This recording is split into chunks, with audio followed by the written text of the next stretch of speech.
दोस्तों तस्वीर में आप जिस शख्स को देख रहे हैं वो एक फर्जी आईएएस है और इस फर्जी आईएएस ने गोरखपुर में शादी की है, दहेज ली है और लड़की की विदाई भी की है। इसकी पूरी कहानी बताएंगे क्योंकि हम परिवार के साथ हैं। इसको ध्यान से देख लीजिए।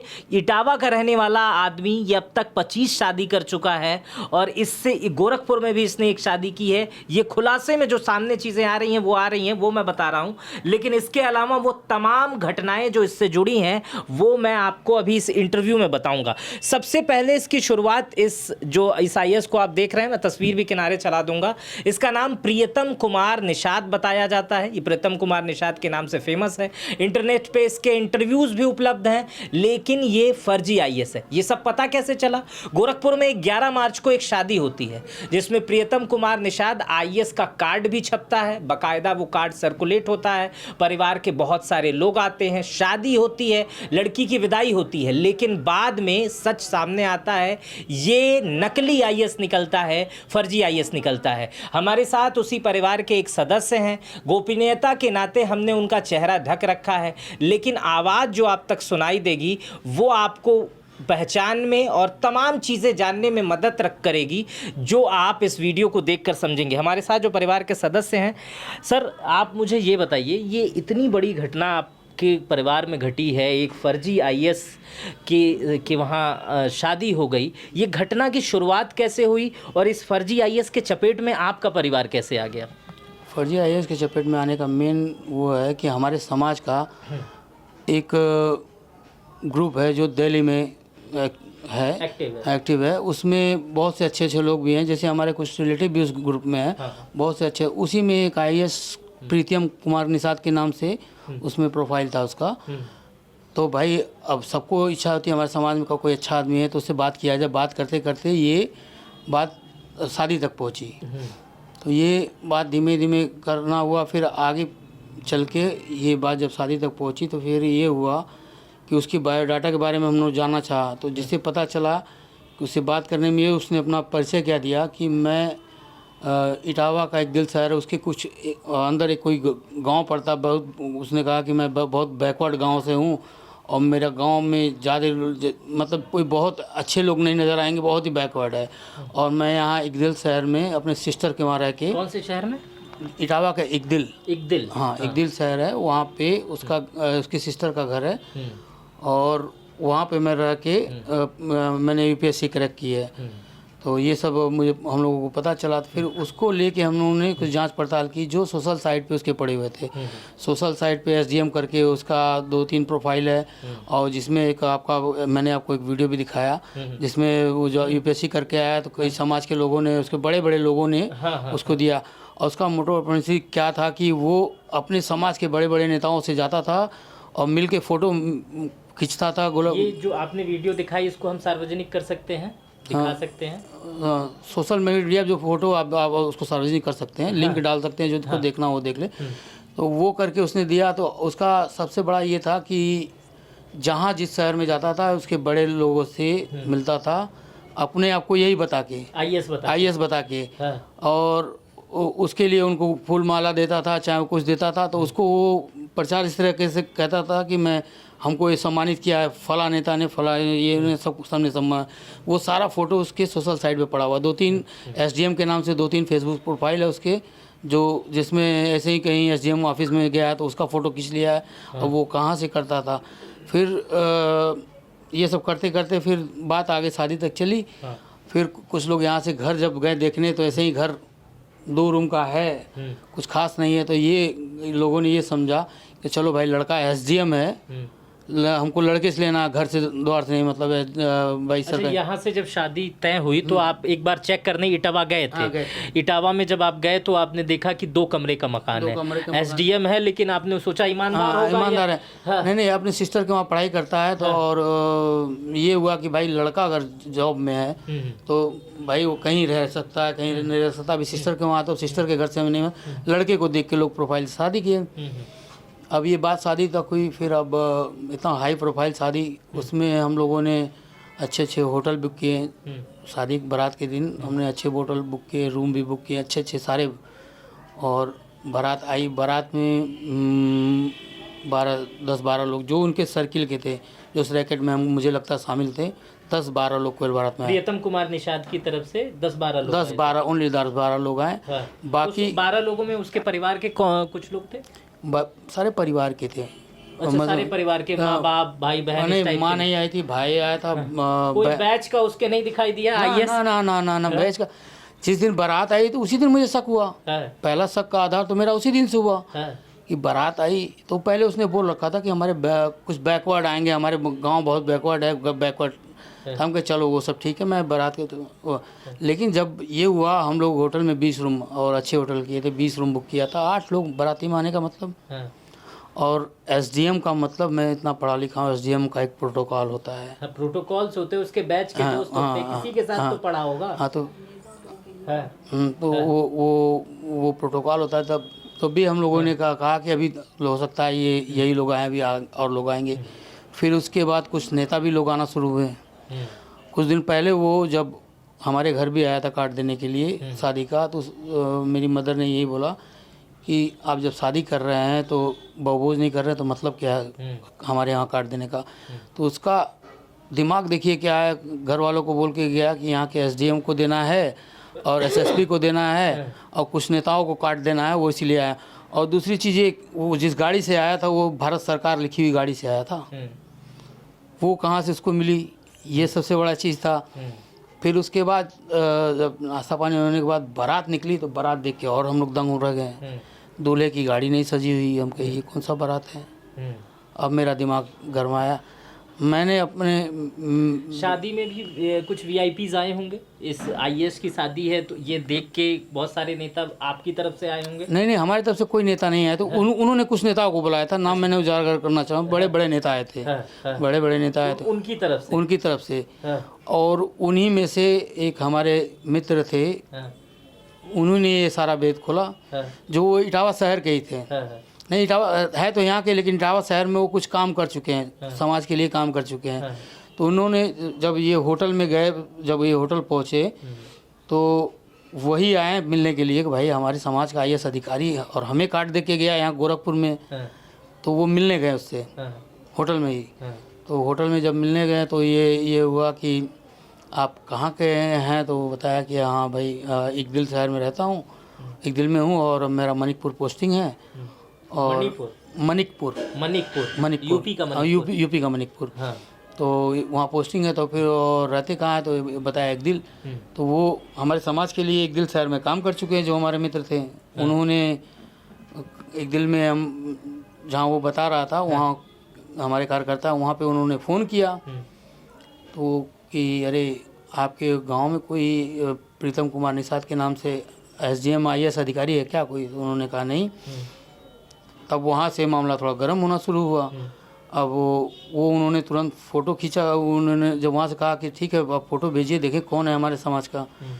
तो जब वो फ़ोटो खींच के भेजने जा रहे थे वहीं होटल की, तो उन्होंने मना कर दिया कि नहीं फ़ोटो मत भेजिए। अब कितना भी ये कंफर्म तो थे नहीं, अब सामने वाला बंदा कह रहा है एसडीएम है तो कंफर्म तो थे नहीं।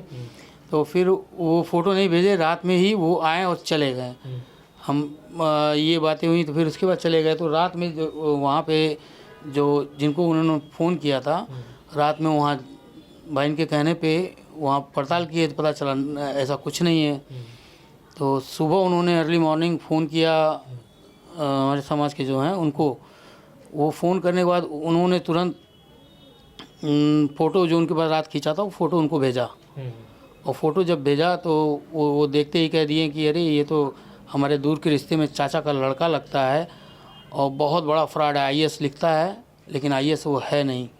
और गांव में भी कई लोगों से इसे फ्रॉड करके कई शादियां किया और लेके फ्रॉड है, पैसे गायब करके भाग चुका है। 25 शादियां की चर्चा हो रही है। नहीं, 25 शादियों की चर्चा तो कल हम लोग जब, और अभी तो तय तक लगे ही पड़े हैं। कल मुझे पता चला, जैसे उस दिन मुझे पता चला गाँव से भगा कि ये कि गांव के कई लोगों से फ्रॉड करके बहुत सारे पैसे ले लिया इसने, बहुत सारे पैसे ले लिए हैं और इसलिए गांव से भगा है। लेकिन कल मुझे ये पता चला कि गांव में ऐसे ही फ्रॉड करके कई लोगों से फ्रॉड शादियाँ किया। 25 शादियाँ वहाँ के जो सूत्र से मुझे पता चले, वहाँ गांव में पता चला 25 शादियाँ कर चुका है। अभी आपने क्या किया है? एफआईआर हमने किया है गोरखपुर में भी किया है। एफआईआर में क्या शिकायत दर्ज की है और क्या कहा? मैंने एफआईआर की कॉपी मैं दे दूंगा, पूरी तो नहीं बता सकता, एफआईआर की कॉपी दे सकूँगा। अच्छा, एफआईआर की हाँ। तो अब आगे क्या सोच रहे हैं इस चीज़ को लेकर? नहीं हाँ। नहीं तो उसमें बता रहे हैं अभी। हाँ। जब सुबह जब ये वो फ़ोटो पता चला वहाँ से, तो ये जो हमारे समाज के हैं, इन्होंने ही तुरंत हमको फ़ोन करके मेरे फ़ोन पे बताया। अभी लड़का होटल में ही सुबह मॉर्निंग में शादी के बाद मॉर्निंग में होटल में ही था। तो वो सुबह मेरे पास फ़ोन आया कि पिंटू भैया, और ये ऐसी ऐसी बातें हैं और लड़का फ्रॉड है। मैं तो एकदम शॉक्ड हो गया।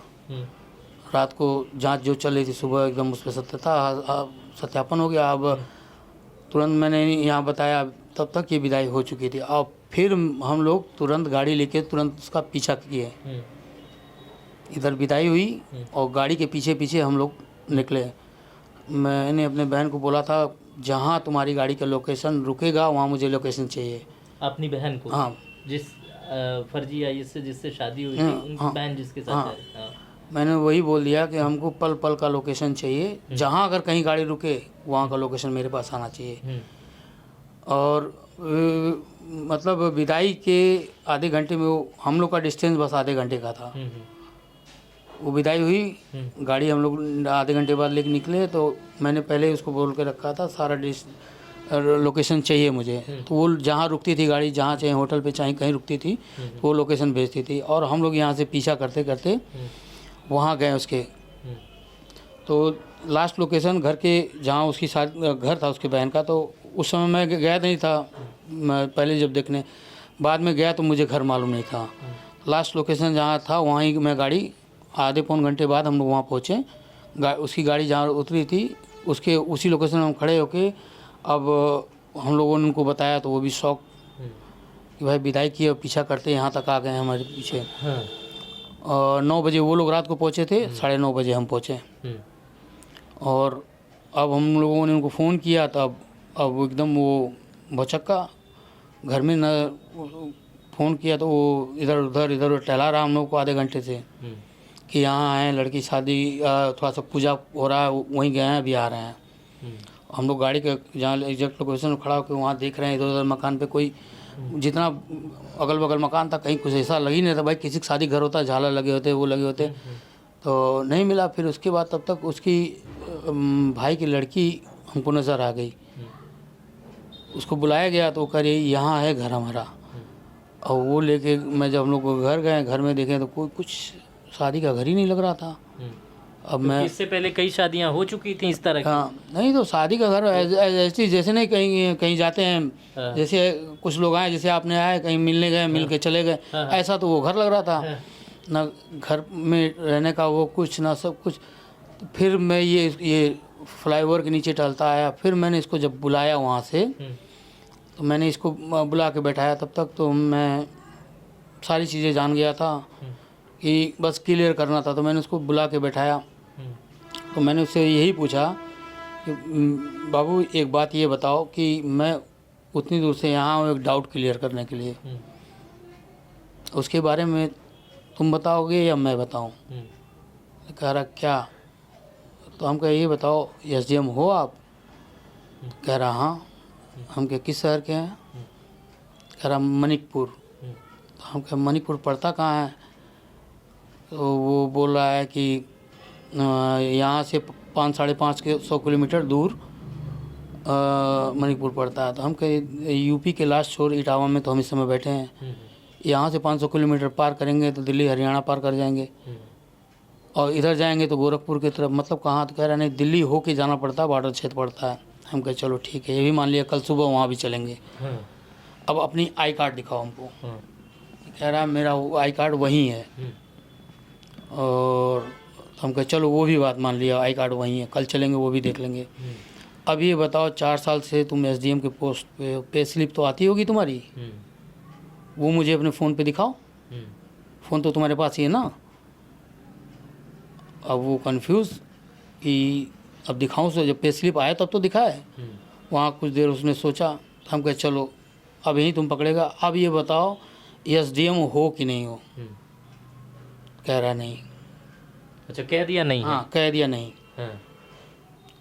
तो अब जितने लोग गए थे आप ऐसे बाहर, तो तुमने फर्जी सब दिखा के शादी क्यों की? हम कहे शांत रहो तुम लोग, सब लोग हमको पूछने दो अभी कर क्या रहे हैं।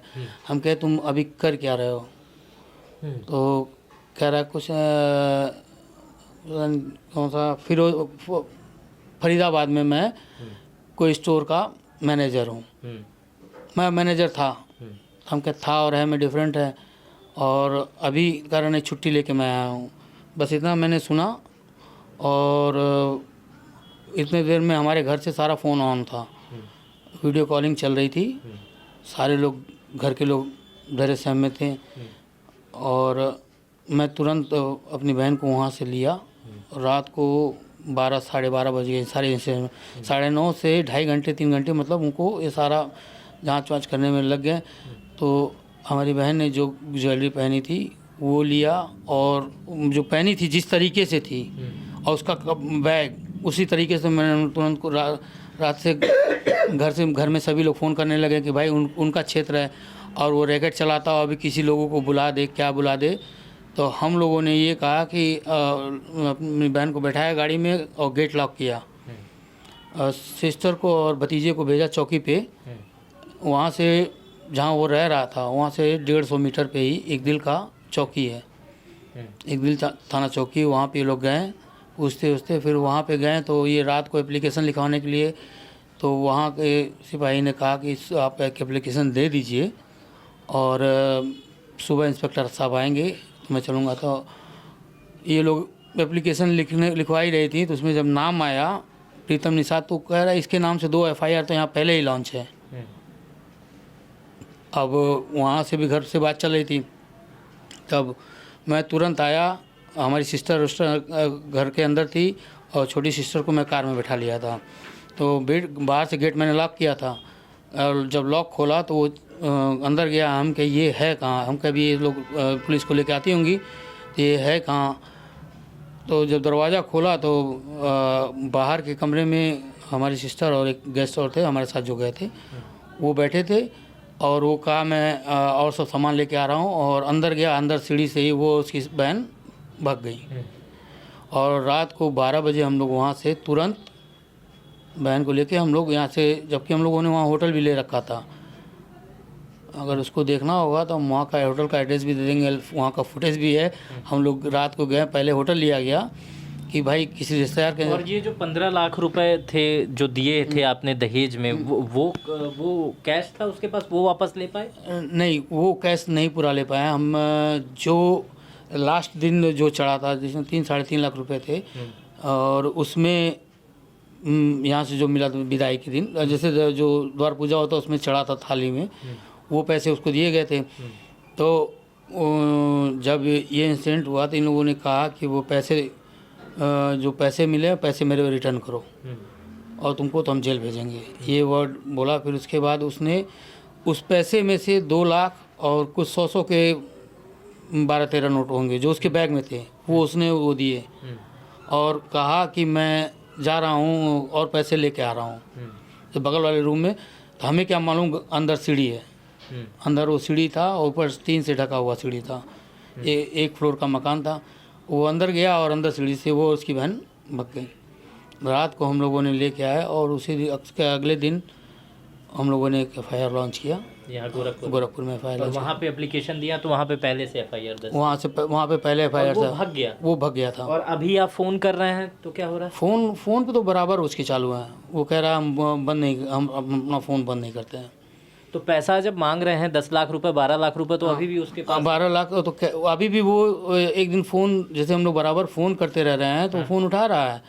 कह रहा मैं आऊँगा, गोरखपुर आऊँगा, आप लोग के पैसे भी दे दूँगा, लेकिन आऊँगा तो आप लोग मारेंगे।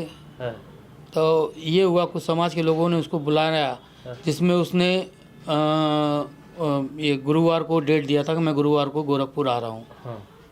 हम लोग उसने ही कहा, समाज के बड़े नेता उनको भी बोला कि मैं आ रहा हूँ और आप क्यों आई, मैं उनके पैसे जितने मैं दे दूँगा, लेकिन वो आया नहीं, अभी तक नहीं आया।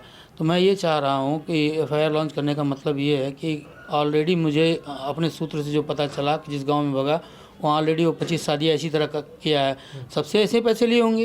अपने IAS कोई भी IAS अधिकारी को। आप लोगों ने तो थोड़ी तत्परता दिखाई, हम विदाई के तुरंत पहुँचे और तुरंत हम अपनी बहन को तुरंत लेते चले आए। उसका क्या मसौदा था, क्या था कि जैसे मैंने उसको जब बोला यहाँ पे कि भाई मेरी बहन बेटी ले आ रहे हो और कुछ होना नहीं चाहिए, मुझे तो मालूम चल गया था, तो मैंने बोल दिया था। उसने कहा कि 2 दिन बाद मैं इसको गोवा ले जाने वाला हूँ। अब ये बंदा जिसके अपने रहने के ठिकाने नहीं, गोवा क्यों ले आ रहा है? जिसके खाने का भैया तो ये कोई रैकेट चला रहा है। 25 साल बेच सकता था, बेच भी सकता था। हाँ? बेच भी सकता था। गोवा ले आने का मेन मकसद क्या है? जिसके पास अपने रहने खाने के ठिकाने न, गोवा ले जाएगा वो। तो आपने ये स्टोरी समझी। ये प्रियतम कुमार निषाद का फ़ोटो है जो बगल में चल रहा है। ये एक फर्जी आईएएस है। प्रशासन में इन्होंने मुकदमा दर्ज करा दिया है। प्रशासन अपना काम कर ही रही होगी। जल्दी से जल्दी उसे आप इस स्टोरी को आगे बढ़ाइए, प्रशासन पे दबाव बनाइए ताकि ये व्यक्ति पकड़ा जाए और भविष्य में इतनी शादियां करने वाला ये व्यक्ति जेल में नज़र आए। मेरा नाम मित्र प्रकाश है। इस वीडियो पर आपकी क्या प्रतिक्रिया है मुझे कमेंट बॉक्स में बताइएगा। अपना बेहद ख्याल रखिएगा। बहुत बहुत शुक्रिया।